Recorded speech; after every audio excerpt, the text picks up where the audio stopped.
Hey YouTube, how's it going? Time itself here, and I want to spend a video talking about playing with teammates. More specifically, avoiding multi-kills, which is probably the most basic part of playing with people who are your friends and not people who you're trying to kill. Now, with a really good team, callouts are very important, but let's be honest here, in a random lobby, you're not going to have too many callouts.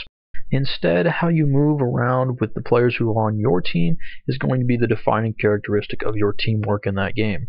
Since we don't want to give away easy kills, the thing to do with your teammates is avoid multi-kills. So here is the classic example, the noob train. I have an example for you, but for additional reference, just go watch any Call of Duty montage and you'll probably see several of these. You'll see the second guy in the train charge out behind the first player. He doesn't have any line of sight on the people, but he is going to receive any bullets that happen to miss the first guy who comes around the corner, and he doesn't do anything. It's just a worthless death, and, well, that's a noob train for you. The third player in the train is a little more intelligent and instead stops at the corner, waits for the first two players to get around a little bit further, and then comes around himself and cleans things up. The noob train shows us the two things that we really want to avoid when playing with teammates, and that is getting unnecessarily close to them and lining up in the same line of sight. And there's also the being very predictable aspect of it, but we'll leave that out for now. So let's look at another example. In this case, we'll call it the Treehouse of Fail. Well, except in this case, nothing really bad happens. But you get too many people in the same place, even if it's a good spot, it turns into a really bad spot. And it's just kind of begging for a multi-kill. Also, since guns aren't quite as accurate in Black Ops, the ones that aren't intended for the second player who happens to be up there might hit him anyway and get multi-kills like that too. Now, you're going to end up lining up with your teammates in one way or another eventually. The important thing is to avoid the really dangerous situations. In this one, things work out fine. The guy gets stunned. They both rush into the room and go to the opposite side of the hall. That's pretty normal when you're working by yourself. It makes it a little harder to track you as you're coming across the room. But in this case, they line up, and if they don't kill him quite as fast as they do in this case, they're potentially lining up for a double kill from this guy, even though he's stunned. I don't think I've delivered any kind of amazing insight to this point, because you've probably already noticed these kinds of things and have simply concluded, well, there's nothing I can do about what my stupid teammates do, so what am I supposed to do about it?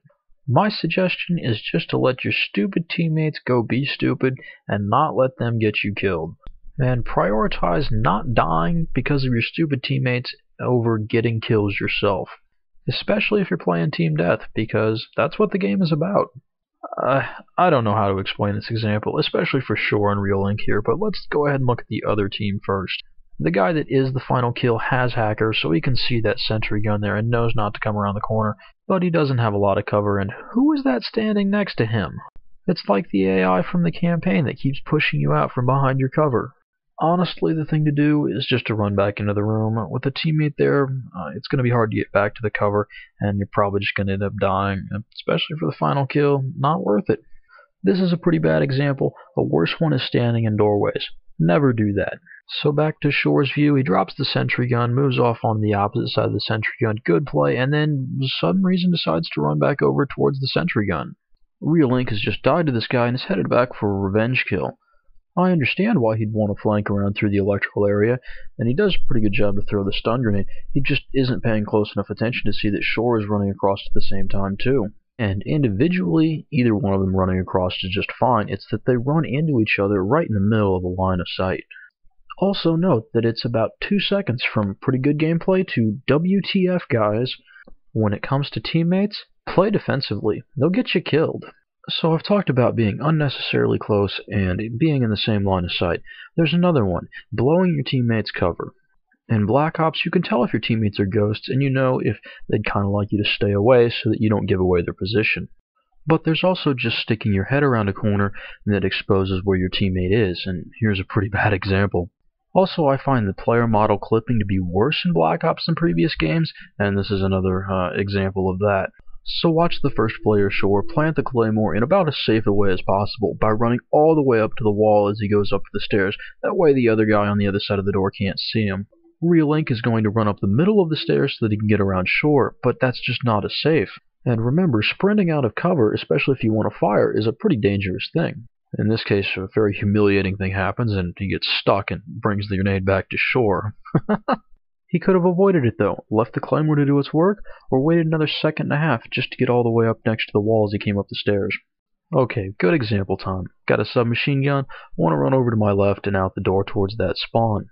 But I see on my radar that I've got a teammate over there who's already headed out the door. I know that going around that door two at a time is pretty dangerous, and so I just stay up here and then see the red dot and decide to go out to my right. Not amazing gameplay by any standard, but it was a choice that I made based on where my teammate was and not just on where I wanted to go. I could go on and on with specific examples, but I really don't think it'd be that useful. Just remember, you're there to help your teammates, not get them killed.